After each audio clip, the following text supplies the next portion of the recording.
Hi guys, welcome back to the channel. FPL Consult here, and in today's video we have the Game Week 9 transfer plans where I'll share with you guys how my team is looking like going into Game Week 9 and what I think about my players and whether I intend to make a couple of transfers or not. So hopefully you guys do enjoy this video. If you do, please do drop a like, please do subscribe as well, and let's get on with the video. So a couple of things to kind of take note of before we jump into the video. Firstly, I am recording this before the Arsenal game, but most of the Saturday games have already gone by. The reason why I'm recording this now is simply because I am going to be away on a business trip, and simply I don't have a lot of time to record a lot of videos this week, so it may not be a lot of content for Game Week 9. I'll try my best to get as many videos out as I can, but for now, because I have to record this before the Arsenal game, I do have at least some knowledge of the first few games we've seen in Game Week 8 already, and that is quite a significant number of games. I think 6 games have already passed so far.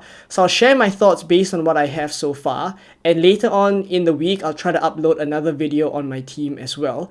So something I need to speak about is a transfer that I made just before the Game Week 8 deadline. And what I did was Saka to Son. I did that 15 minutes before the Game Week 8 deadline, and there was no leaks whatsoever. So basically we didn't know if Saka was going to play or not. And since Saka was a slight doubt, and I was more confident that Havertz, who travelled with the team, was going to start in Game Week 8, thereafter I decided to sell Saka and move for Son, who I preferred over Foden. Because simply I think Son's minutes going forward are more secure than Foden. So therefore, with bringing in Son in Game Week 8, obviously he scored in the first game, so he did really well. But I think there are a couple of people thinking about whether content creators have access to extra leaks, etc.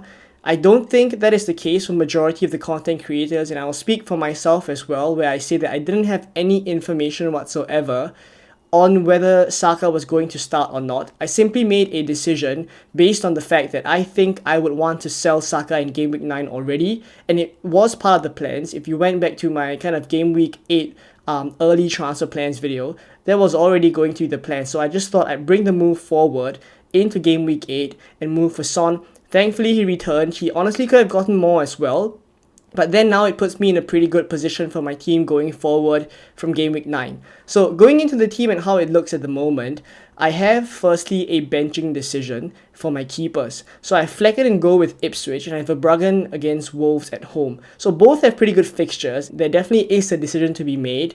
And in terms of Wolves and Ipswich, I think Ipswich are the slightly worse attack, in which case I'm going for Flecken here.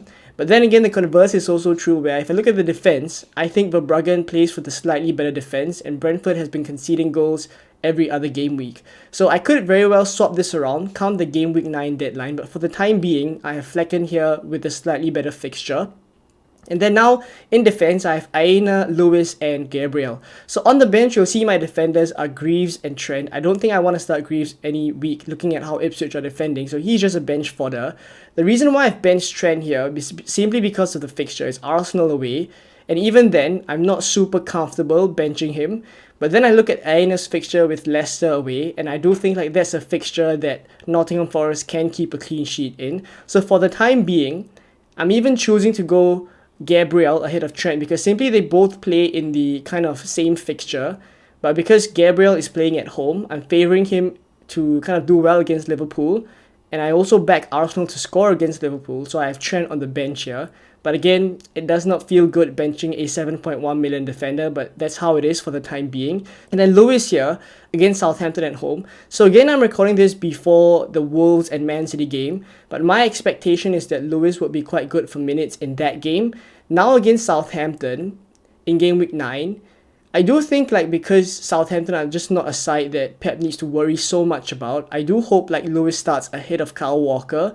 In my mind, Kyle Walker feels to me like someone that comes in only to play those kind of slightly trickier opponents, or when his pace is much more required.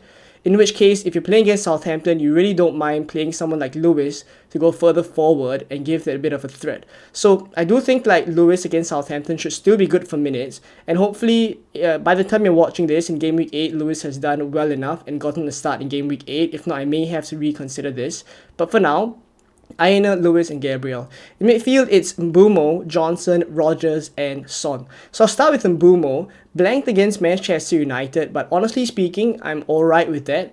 I wasn't expecting him to keep scoring every other week. So for it to stop, I guess, it's kind of a reminder as well that he is, at the end of the day, human, and he won't return every other week. And blanking against Manchester United is not the worst thing in the world. Now he has Ipswich in game week 9. In my opinion as well, he is actually, for some teams, I guess, a vice-captaincy shout. Right? But for my team, I probably captain Haaland and then vice-captain Son. But that's something else we'll speak about later. But basically, Mbeumo is a really good asset to have in game week 9, and I'm not too bothered about the blank in game week 8. Now, for the two Spurs assets is Johnson and Son. I'm very happy that I moved for Son ahead of the game week 8 deadline for obvious reasons that he returned, but also that it puts my team in a very good state moving forward, because Johnson and Son were the ones getting the lion's share of chances, and I think between them, in terms of XG, they had the most out of all the other attackers. Obviously, Kulusevski looks pretty good as well, but I think going forward, I'm happy enough to go with Johnson and take the cost saving, and also go for Son here as my premium, who I eventually will swap out for someone like Palmer or Saka come game week 12. So that's the plan with Son for now. He's not someone I think I'll keep for a super long period of time, but if he starts tearing it up against teams during this kind of short period of time he's in my team, then maybe I have to rethink. But for now, I'm happy enough with Crystal Palace away for both of these Spurs assets. And then Rodgers, got him in game week 8 in my first 11, and he did return in that game as well. So thankfully, you would remember in the previous weeks that I was benching Rodgers and Wood for their points. Now Rodgers returns and he's in my team for game week 8. So I'm happy enough with that return, and Bournemouth at home is a decent enough fixture for him. So he starts ahead of Semenyo, who plays in that same fixture, but I'm backing Villa at home here. So Semenyo is on the bench instead. Now, up front, it's Havertz, Haaland, and Wood. So Haaland, I think he's mainly a captaincy shout as well. I think for some people, possibly a triple captaincy shout. I've already used my triple captain, so it's not an option for me. But for those of you guys thinking about whether you want to triple captain Haaland, I do think like this is still a very good fixture and a good week to do it. If we get news that Kevin De Bruyne is back and going to start against Southampton, I think even more so, I would play the chip against Southampton for Haaland here. So that's my thinking with regards to triple captain. Now as for Chris Wood, he has Leicester away now in game week 9. It's a decent enough fixture and I don't intend to sell him as of yet. Game week 10 and game week 11 aren't too difficult for him as well in terms of fixtures, as we'll see later in the transfer tinkering section. So no kind of real plans to sell him just yet, but I think game week 12, once Nottingham Forest fixtures start to swing and turn quite bad, then I may look to move him on. Right, so as for Havertz here, he is the last player we haven't spoken about in this starting 11, and honestly I want to spend a bit more time here because he is the main player that I'm thinking about whether I should remove from my team or not, and this one free transfer that I have, if I do use it, will be on Havertz. So looking at the fixture run for Arsenal in the next few, it's not ideal. So Liverpool now in game week 9, in the next two, there's Chelsea as well as Newcastle. So those are difficult fixtures, but I think those are difficult in terms of defensive kind of, returns for Arsenal. So maybe Gabriel struggles to get a couple of clean sheets there. But I think from an attacking perspective, I honestly don't mind having an Arsenal attacker. And Havertz, with the form that he's in, and also considering how he is kind of a big game player, he tends to be the one to return in those big games. I honestly don't mind holding him for this Liverpool fixture in game week 9. And then when I look at the next few fixtures, Chelsea and Newcastle, taking a step back, yes, again, those are teams that are pretty strong, but can their defense be gotten at? I do think so. And I think this season as well, we have seen the Newcastle defense as well as the Chelsea defense concede quite a couple of goals. And the Arsenal attack is quite stellar as well. So I am thinking at this point in time, why not just keep and hold on to Kai Havertz? But then again, I also second guess myself a little bit because the fixtures on paper don't look super good. So I want to speak about kind of some Kai Havertz replacements if I were to do so. It's not likely, but I think there is some value in giving it some thought, simply because eventually, as I've mentioned just now, Chris Wood is a player I will sell come game week 12. And those kind of, cheaper forwards are kind of the price range I'd be looking at. So I don't mind just having a look right now in game week 9 and have an initial thought on some potential forwards I would want to move for. If not now in game week 9, eventually come game week 12. So this is my team on the Fantasy Football Hub Transfer Planner, exactly as shown in the graphic just now.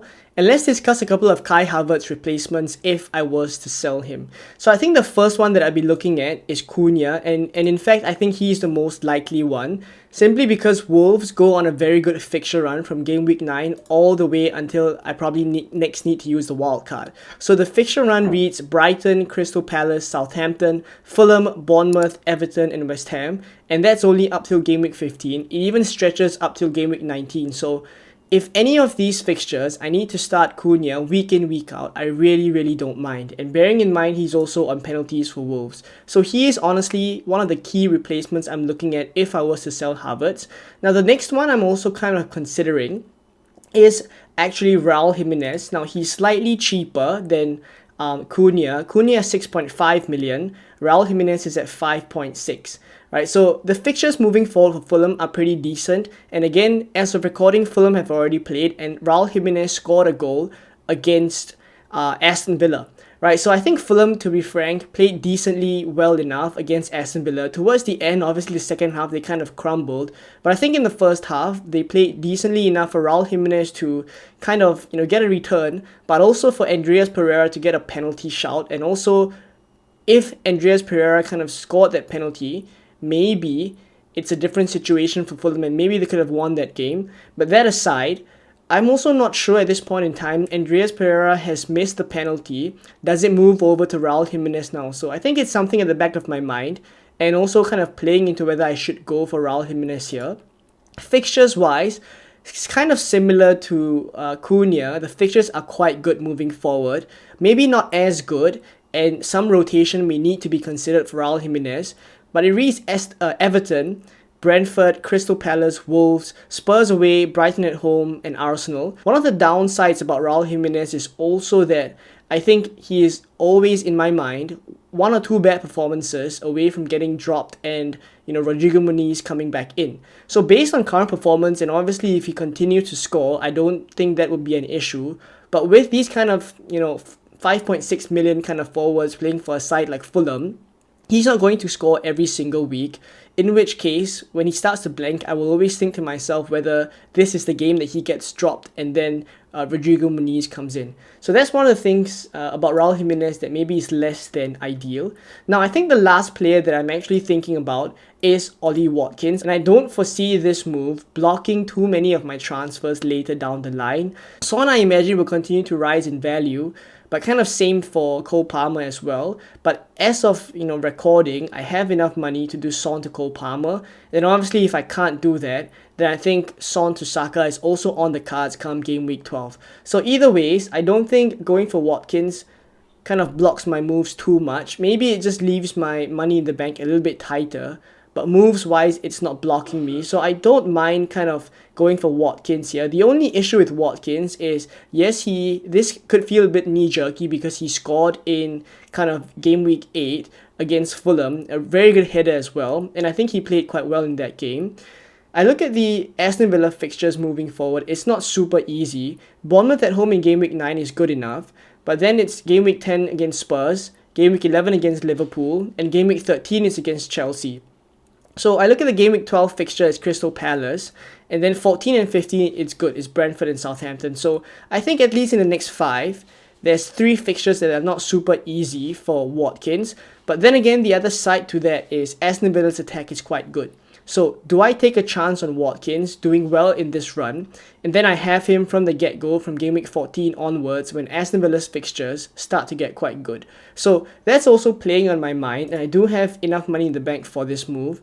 The only thing, as I mentioned just now, is that it leaves me slightly tight at the back, tight in the bank if I want to go for Son to Cole Palmer, right? So that's kind of where I'm thinking at this point in time.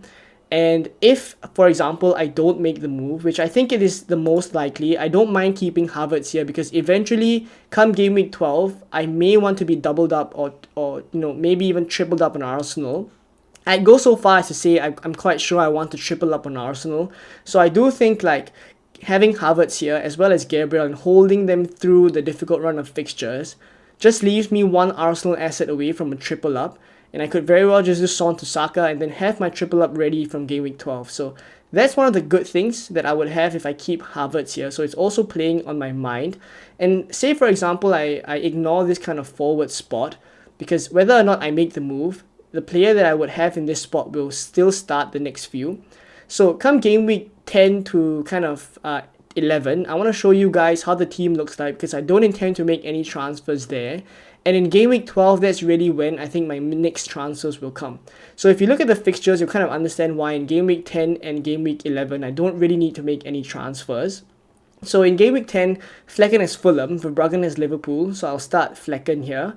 Lewis has Bournemouth, Gabriel has Newcastle, and Trent has Brighton. So it's good enough fixtures here. In midfield, it's Mbeumo having Fulham, Son and Johnson both have Aston Villa, Rodgers has Tottenham. So maybe a little bit tricky for both of these kind of teams, Aston Villa playing Tottenham, but I think it's a okay enough sacrifice here. I bench Semenyo against Manchester City, and then up front it's Haaland captain against Bournemouth, Chris Wood against West Ham, and Havertz against Newcastle. So game week 10 is good enough in terms of fixtures wise. I don't really see a need to make any transfers. Game week 11 as well, it's a kind of a similar trend. Flecken has Bournemouth, Lewis has Brighton, Chelsea for Gabriel, I'll be starting him. Trent has Aston Villa, quite difficult, but still I prefer to start Trent, and I'll take my chances when they're playing at home at Anfield. And then in midfield, it's Mbeumo, Son, Rodgers, and Johnson. The only tricky fixture here is Rodgers, who plays Liverpool, but this is also the week that Semenyo has Brentford away, so I'll just simply move Rodgers down to the bench and Semenyo into the starting 11. Up front, Haaland has Brighton, Chris Wood has Newcastle, Havertz has Chelsea. It's decent enough. I don't really need to make any real transfers. So again, as I kind of shown you guys in 10 and 11, I don't really intend to make transfers. So it's game week 12 here, that if I roll from kind of, say for example, I don't make the Havertz transfer in game week 9, I would have rolled the game week 9 transfer, the game week 10 transfer, as well as the game week 11 transfer. Come game week 12, I will have 4 free transfers. Obviously, this is the ideal scenario, but I will have a lot of transfers here to move my team around. So as I said in game week 12, this is the week I plan to sell Son, for example. I also intend to sell Wood because fixtures start to get quite tricky for Forest. And then same goes for Haaland as well, right? This is the discussion that we kind of had where sooner rather than later, I think going no Haaland is something I want to consider. Not that I'm desperate to go without him, but I think there is an opportunity to go slightly different with the fixture run from game week 12 that Haaland has. Right, so it's Spurs in 12, and then in game week 13, it's Liverpool away. Right, so even in fact in game week 11, Brighton away may not be the easiest fixture for Haaland as well. Right, so potentially it could go even earlier without Haaland. But say for the purpose of this video, in game week 12, if I do want to sell Haaland, there is an opportunity here because I do have 4 transfers. One can be used on Son, one can be used on Chris Wood, the other to sell Haaland and free up funds to move elsewhere. So I think this is a week where mainly most of my moves will start to be made, but that will have a longer term view in mind and a lot of things can change. Right, so I come back now to game week 9. As I've said here, I don't really see a need to make a transfer. And the only real area I will use it is on Havertz. So let me know what you guys think. Should I make a move on Havertz? Obviously now, if you're watching this video, which is kind of after Arsenal has played, if Havertz goes on and bangs in so many goals, I might just keep him. Right, so that's it for this video, the transfer plans for game week 9. Let me know if you guys enjoyed this video as well. Drop any questions you have in the comments below. Again, I will try my best to get as many video outs this week. Game week 9 is a week that I will be away, but I'll try my best to kind of put out the content for you guys still. If not, I hope you guys enjoyed this one. Please drop a like, please do subscribe, and hopefully I'll see you guys in more videos this week.